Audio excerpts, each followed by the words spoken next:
जल्दी डाल दो जल्दी। अरे कहाँ जा रही हो?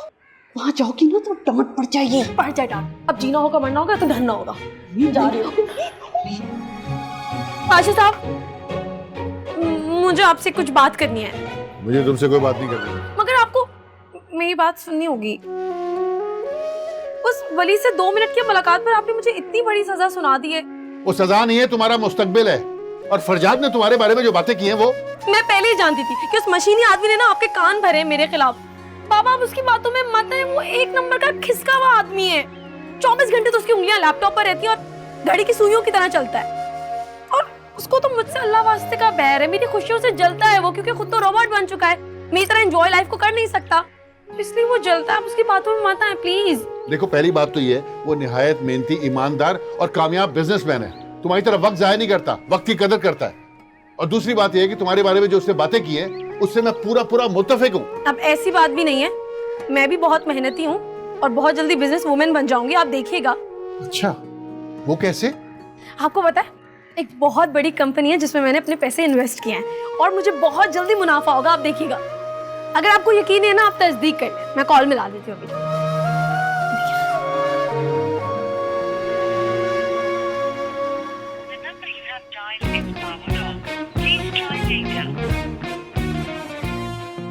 बहुत अच्छे।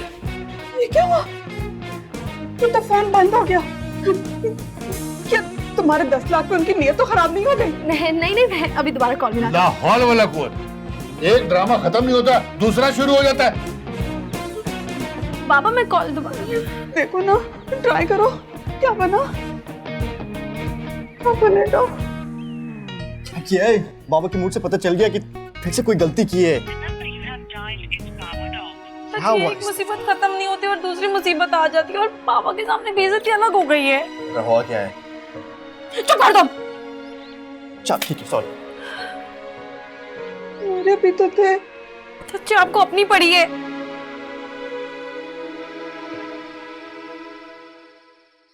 अम्मी मुझे तो यकीन नहीं आ रहा कि पाशा साहब इतनी आसानी से मान गए। भाई अब तो फुल भंगड़े होंगे, शादियाने बजेंगे, चिरागा करेंगे हम। और ये सब के पैसे तुम्हारे अब्बा देंगे। अब्बा क्यों देंगे? अब्बा तो आज ऊपर बहुत खुश होंगे। उम्मीद है ना, उम्मीद आके सब संभाल लेंगे। तुम तो वैसे ही मेरे हाथों से निकल गए थे और अब ये घर वो आके संभाल ले। मेरा क्या फायदा, मैं कहाँ जाऊंगी? अरे नहीं अम्मी, ये घर, ये घरदारी सब आप ही के हिस्से है। उस उम्मीद को ये सब करना थोड़ी आता है। अब अगर ये सारे काम मैंने ही करने हैं तो बहू लाने का फायदा? अरे अम्मी आप वो सब छोड़ें, आप ये सोचें कि उम्मीद के आने से हमारी जिंदगियां कितनी बदल जाएंगी। सोचें